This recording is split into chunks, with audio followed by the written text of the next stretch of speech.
কত মানুষের নাম বাদ পড়লো? বন্দর এলাকায় আজকের লিস্ট অনুযায়ী 66,000 লোকের নাম বাদ হয়েছে। চক্রান্ত চলছে, কিন্তু বিজেপিতে এমন কেউ জন্মায়নি যে ফিরাদ হাকিমকে পোর্টে হারাবে আর ম্যাডামকে ভবানীপুরে হারাবে।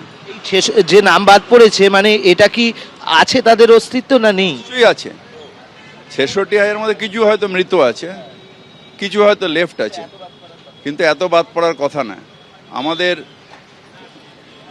সার্ভে শুরু হবে, কিন্তু এত বাদ আমরা একটাও জেনুইন ভোটার বাদ গেলে আমরা এটা মেনে নেব না। সারা রাজ্যে প্রায় 58 লক্ষ লোকের নাম। সেটা অভিষেক ব্যানার্জি আমাদের যে জেনারেল সেক্রেটারি, উনি এটা নিয়ে ডিটেলসটা বলবেন। শুনানিও আজকে শুরু হচ্ছে, আপনার এলাকাতেও হবে? হ্যাঁ, এগুলো অভিষেক ব্যানার্জি বলবে, কিন্তু আমি মানুষের সাথে আছি, পোর্টের এলাকার মানুষরা আমাদের সাথে আছে। এখানে জেনুইন ভোটারকে ভোট দিতে হবে। বিজেপির কথায় ইলেকশন কমিশন চলছে, আগে ছিল ইডি, সিবিআই, অন্য অন্য সংস্থা, এবং ইলেকশন কমিশনও সেই লিস্টে ঢুকে গেছে। এর কোনো এফেক্ট পড়বে ভোটেতে? মানুষ ভোট দেবে, মানুষ ভোট দেবে।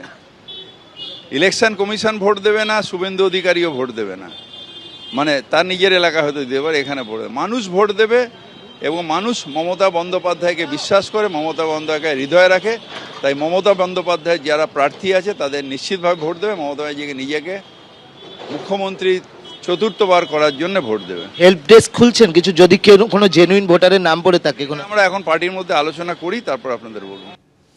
মারাত্মক অভিযোগ করলেন ফিরহাদ হাকিম। তার কেন্দ্রে 66,000-এর মতন বাদ গিয়েছে বলে তিনি দাবি করছেন, এবং এর পেছনে বিজেপির রাজনীতি রয়েছে, চক্রান্ত রয়েছে, ষড়যন্ত্র রয়েছে বলে অভিযোগ করছেন তিনি। আসুন আরও কিছু বিধানসভা কেন্দ্রের ছবি আপনাদের সামনে তুলে ধরি, যেখানে বাদ যাওয়া ভোটারের সম্ভাবনা কত, যেটা কমিশন সূত্রে আগেই জানা গেছিল।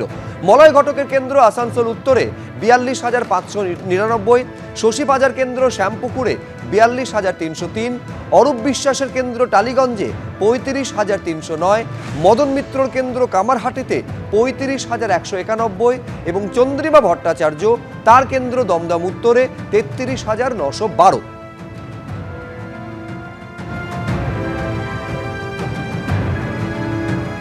এবার আজকে যে ভোটার তালিকা প্রকাশ হলো, খসড়া ভোটার তালিকা প্রকাশ হলো, যেখানে কত বাদ গিয়েছে সেটাও সামনে এসেছে, যার পেছনে রাজনীতি রয়েছে, চক্রান্ত রয়েছে বলে অভিযোগ করছে তৃণমূল কংগ্রেস। বিজেপির কি প্রতিক্রিয়া, কি বলছেন বিজেপি রাজ্য সভাপতি? ভোটার লিস্টের শুদ্ধিকরণ হচ্ছে, আমাদের নতুন করে বলার কিছু নেই। সারা ভারতবর্ষে এসআইআর চলছে, আমাদের সঙ্গে আরো 11টি রাজ্যে এসআইআর হচ্ছে, কোথাও কোনো হইহল্লা নেই। কিন্তু পশ্চিমবঙ্গে বাবা ভাড়া পাওয়া যাচ্ছে, শ্বশুর বাবা হয়ে যাচ্ছে। উত্তর 24 পরগনায় 10 পুত্র, মুর্শিদাবাদে 3 কন্যা, 5 কন্যা, তারা মাল্লায় আছে। এইসব বিভিন্ন রকমের তথ্য উঠে আসছে, শুনছি। এবার বাদ যাওয়ার তালিকায় কোন কেন্দ্রে কত ভোটারের নাম, আর একটা সংখ্যা এইবার আপনাদের সামনে। ব্রাত্য বসু রাজ্যের শিক্ষামন্ত্রী, তার কেন্দ্র দমদম, সেখানে বাদ যাওয়ার সম্ভাবনা 33,862 জনের। শঙ্কর ঘোষ বিজেপির মুখ্য সচেতক বিধানসভায়, তার কেন্দ্র শিলিগুড়িতে 31,181, এবং অগ্নিমিত্রা পাল আসানসোল দক্ষিণের বিধায়ক, তার কেন্দ্রে বাদের সম্ভাবনা 29,202 জনের।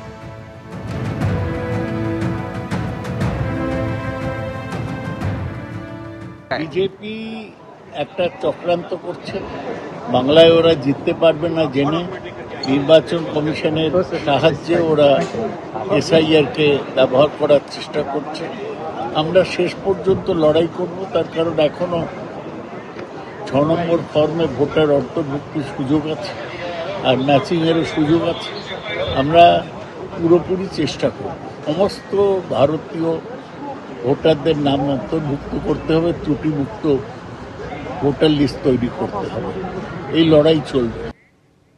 এখন বিষয়টা হচ্ছে যে প্রচুর সংখ্যায় বাদ গেল, 58 লক্ষের কাছাকাছি বাদ গিয়েছে। এখান থেকে কত মতুয়াদের নাম বাদ গিয়েছে এই নিয়েও একটা চর্চা শুরু হয়েছে। দেখাতে চাইবো জাহাজ প্রতিমন্ত্রী শান্তনু ঠাকুর তিনি কি বলছেন। এসআইআর মতো চলবে, যেটা কিনা সম্পূর্ণভাবে ইলেকশন কমিশনের দায়িত্ব। ইলেকশন কমিশন দায়িত্ব নিয়ে যেভাবে করছে, আমার মনে হয় সেটা সঠিক একটা প্রক্রিয়া।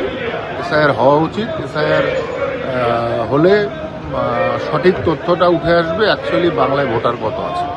সিটিজেনশিপ নিয়ে তো কারোর কোনো সমস্যা নেই, সিটিজেনশিপ ভারত সরকার সকলকেই দেবে। এখন সেটা সময়ের অপেক্ষা। কেননা এত বড় একটা লেন্দি প্রসেস এত শর্ট টাইমে যদি চাওয়া হয় তাহলে সেটা দেওয়া সম্ভব নয়, যার জন্য লেন্দি প্রসেসে কেন্দ্রীয় সরকার গৃহ মন্ত্রণালয় থেকে অবশ্যই সেই যে সিটিজেনশিপের ব্যাপারটা আছে সেটা কমপ্লিট করে। না, সিটিজেনশিপ থাকলে ভোটার লিস্টে নাম থাকাটা স্বাভাবিক ব্যাপার। এখন কত কি বাদ যাবে সেটা দেখার বিষয়, কিন্তু কারোর কোনো ভয়ের কিছু নেই। এবিপি আনন্দ, এগিয়ে থাকে, এগিয়ে রাখে।